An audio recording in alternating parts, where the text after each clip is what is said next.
You feel it, I feel it, most of us do. You're not crazy. Something is building, something big is about to happen. This is Urban Sentinel, and let's get into it. No Ouija boards, no magic 8 balls, but my gut tells me things are getting sketchy. I want to look at a few areas that I feel may have some influence in what we're experiencing currently.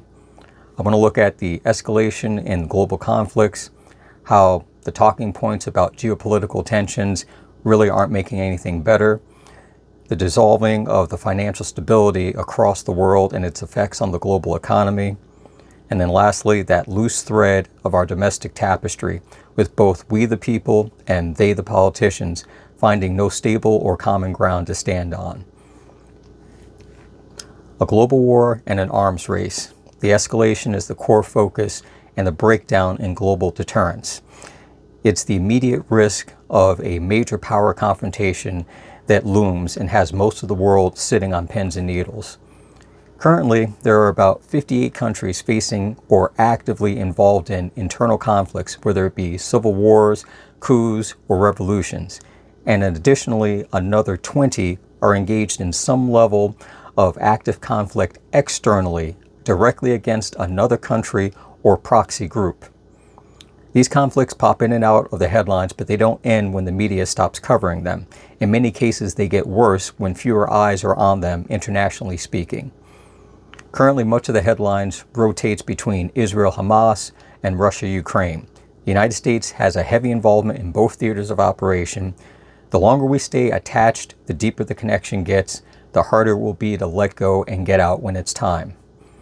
And it's not just about the money. Yes, billions to trillions of dollars, both in funding and in equipment, have gone overseas to help support the conflicts that officially America isn't involved in. Yet, more than just the potential for spreading the war beyond those borders, it's about what it's doing back here. Long gone are the days of either you are for war or you're against war. Now, every politician and every pundit is either opposed to war if their ideological side is losing, or they're in favor of it if there will be a financial gain to be involved with it, like some global goodie bag they take home after a party. Every day on the streets, my side versus their side grows in hostile overtones. Verbal altercations become physical confrontations, far quicker, and it's getting much worse. Now, don't worry, the United States isn't alone. The UK to Australia, India to Argentina, many countries are facing a surge of tensions internally, and it keeps building and building and building.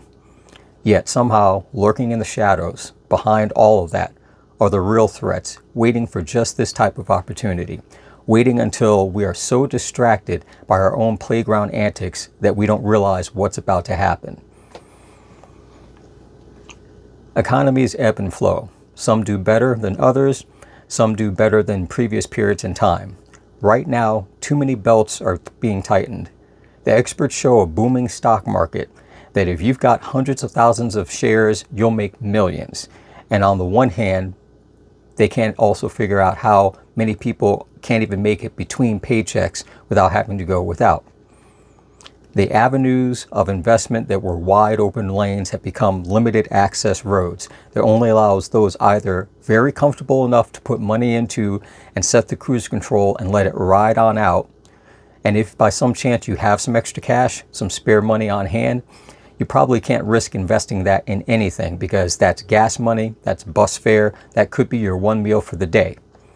But at any moment, you'll see the very same politicians espousing about the plight of their constituents, going on and on about how they know their pain and they know everything that's going on with them and they're fighting for them. Congress, meanwhile, many of them are making record-breaking profits from investments, and some bureaucrats are found tipping the till into their favorite nonprofit group that donated millions to their campaign funds the last time they ran for election. Now, I personally can't even fault the good old-fashioned mega millionaire business tycoon. Why? Because it's simple. They had an idea, they had a product, or they had a plan or a service, something that people chose to use, something that people chose to pay for. They make their money because we spend our money. They pay less in taxes because the politicians codify into the tax laws the breaks that they get, which allows them to donate more money to those politicians' campaign funds. Rinse and repeat. Now, our elected officials, that's a completely different story altogether. Not a single politician that leaves office, especially after their third term, ever leaves broke. They make money by keeping the problems unsolved, keeping the promises unfulfilled, and keeping their voter base drunk with that red Solo cup filled with blind ideology. Yet even they can't disguise the fact that times are getting tougher fast. One layoff, one pay cut, 1 week is what separates most Americans from becoming the next 0.2% increase in homeless per quarter. And now feeling those queasy effects of the tariffs, many of the small supply chain issues that we've had before are becoming ever more prominent. And this all starts swirling around in your head, and you get that low hum in your ear and feel that pressure on the back of your neck, knowing that you can't make it stop, but you just want it to just for a little while. But it gets stronger every news article, every news report that comes out. You almost want everything to just fall apart, because somewhere in the twisted logic is that misery loves company. And if it all collapsed, we'll all be in the same company together. And maybe you'll feel a little bit better knowing you're not the only one, and you won't feel as alone as you do. Now, right into a hot take on this, the No King's Day protests. My view, it's performance art. Telling a guy that you didn't even think about prior to 2014 until you were told you must now be obsessed with him and think about him 24/7 and that you hate him is a waste. Nobody is going to have some moral epiphany. No one's going to be running out onto the White House lawn, some Ebenezer Scrooge revelation, panicked and teary-eyed, asking if Tiny Tim got his resident visa approved so he won't be deported. That's not going to happen. Instead, use that same energy that you have to go out and protest. Go and unelect every single House representative and every single senator in your state. Why? Simple. They are inept. They're incapable of doing the job. They're great at excuses, terrible at follow-through. I know it seems harsh. I know it seems hurtful.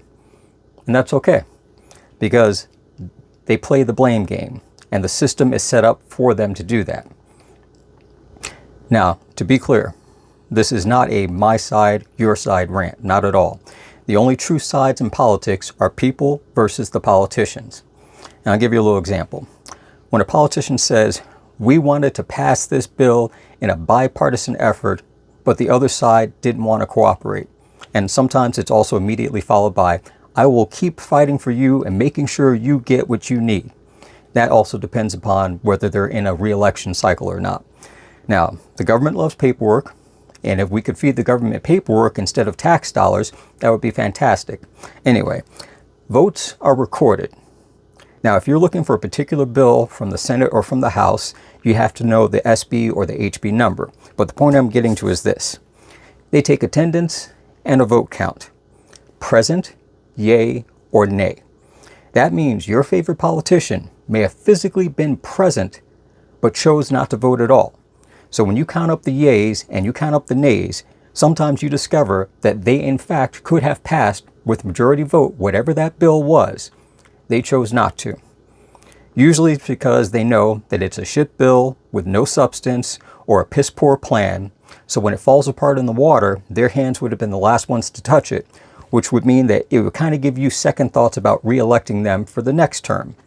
So it's easier to play the blame game. It's not me, it's them, it's those guys, which is not dissimilar to the filibuster.